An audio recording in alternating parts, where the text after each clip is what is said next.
Ibrahim alayhi salam receives a command that he has to take his wife Hajar and his only newborn son Ismail alayhi salam into the middle of a desert, which we now know is Mecca. At those days there was nothing there. There was no water, no people, nothing. You know the story. To leave them in the middle of the desert and to return without them. Just like that. No sources, no people, no food. Leave them there and come back.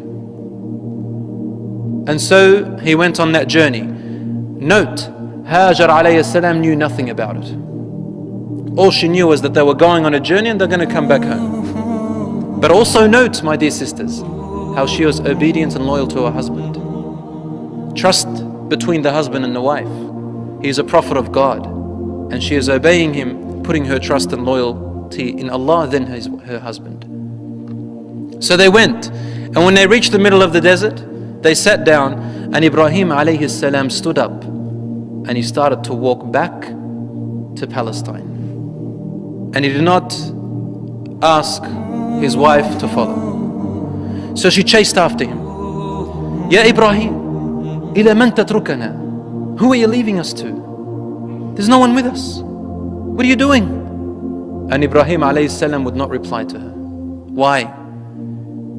Because if he replies, we'll get into a conversation. And he is afraid that his heart may lose itself. He has to fulfill the command of Allah subhanahu wa ta'ala. Allah has a plan. He just kept walking straight without looking at her.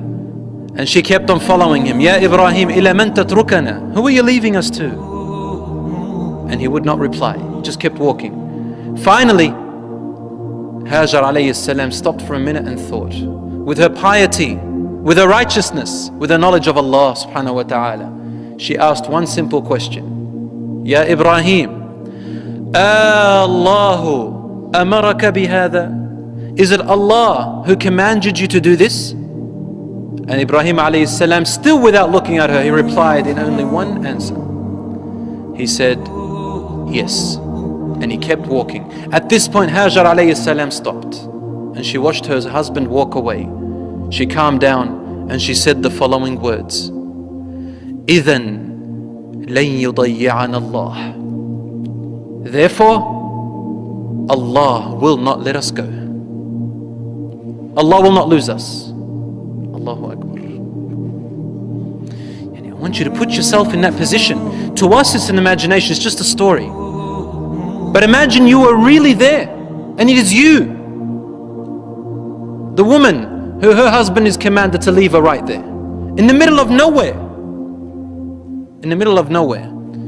There are obviously many men who can't even do what Hajar alayhi salam did. Which man can do that? We are talking about women. Which man can do that?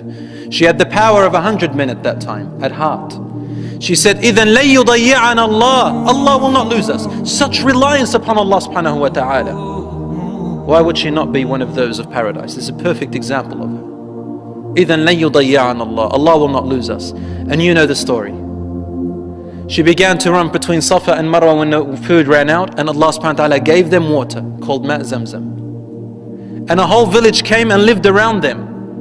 And Ismail alayhi salam grew, and Hajar alayhi salam lived among these people.